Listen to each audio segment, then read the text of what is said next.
तो दोस्तों ऑपरेशन सिंदूर के दौरान पाकिस्तान की तरफ से भारत के ऊपर फतेह सीरीज के रॉकेट और बैलिस्टिक मिसाइलों की मदद से हमला किया गया था, लेकिन उस समय हमारे डिफेंस सिस्टम ने सफलतापूर्वक पाकिस्तान के फतेह सीरीज के रॉकेट और बैलिस्टिक मिसाइल को इंटरसेप्ट कर लिया था। इस पूरे ही इंसिडेंट को देखने के बाद अब हमारी मिनिस्ट्री ऑफ डिफेंस की तरफ से डीआरडीओ को बिल्कुल साफ साफ बोला गया है कि आप बीएमडी के फेज 2 के डेवलपमेंट को फास्ट ट्रैक कर दीजिए। ये फैसला इस समय इसलिए भी लिया जा रहा है ताकि आगे चलकर अगर पाकिस्तान की तरफ से भारत के ऊपर लंबी दूरी की मिसाइल और MIRV टेक्नोलॉजी से लैस मिसाइलों की मदद से हमला भी किया जाए तो उस हमले को भी हम BMD के फेज 2 की मदद से पूरी तरीके से फेल कर दें। भारत और पाकिस्तान के इस कॉन्फ्लिक्ट के दौरान भारत की तरफ से BMD के फेज 1 को एक्टिवेट किया गया था, लेकिन उस समय BMD के फेज 1 का इस्तेमाल नहीं किया गया है।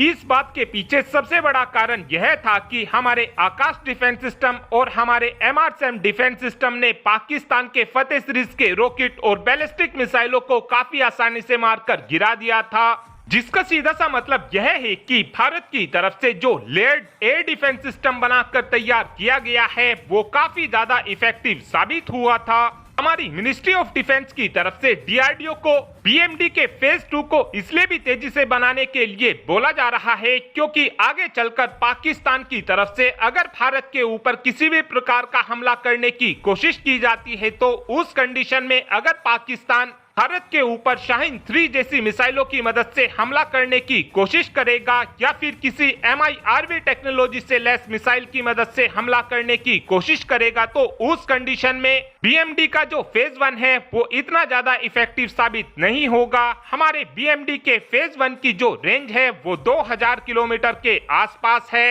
लेकिन BMD का फेज 1 दुश्मन देश की MIRV टेक्नोलॉजी से लैस मिसाइल के खिलाफ इतना ज्यादा इफेक्टिव साबित नहीं होगा। इसी बात को देखते हुए हमारी मिनिस्ट्री ऑफ डिफेंस ने डीआरडीओ को बोला है कि BMD के फेज 2 के ऊपर जल्द से जल्द काम करना शुरू कर दीजिए। जो हमारा BMD का फेज 2 होने वाला है इसकी सबसे खास बात यह होगी कि इस सिस्टम की मदद से हम दुश्मन देश की बैलिस्टिक मिसाइल को वातावरण में घुसने से पहले भी मारकर गिरा सकेंगे और वातावरण के अंदर घुसने के बाद भी काफी आसानी से मारकर गिरा सकेंगे। और अभी के लिए उम्मीद इस बात की जा रही है कि जैसे ही हमारे BMD का फेज 2 बनकर तैयार हो जाएगा उसके तुरंत बाद ही BMD के फेज 2 को दिल्ली जैसे डेंसली पॉपुलेटेड इलाके में तैनात किया जाएगा। जैसे ही BMD का फेज 2 भारत के अंदर एक्टिवेट हो जाएगा उसके बाद दुश्मन देश चाहकर भी किसी भी प्रकार की बैलिस्टिक मिसाइल की मदद से भारत के ऊपर हमला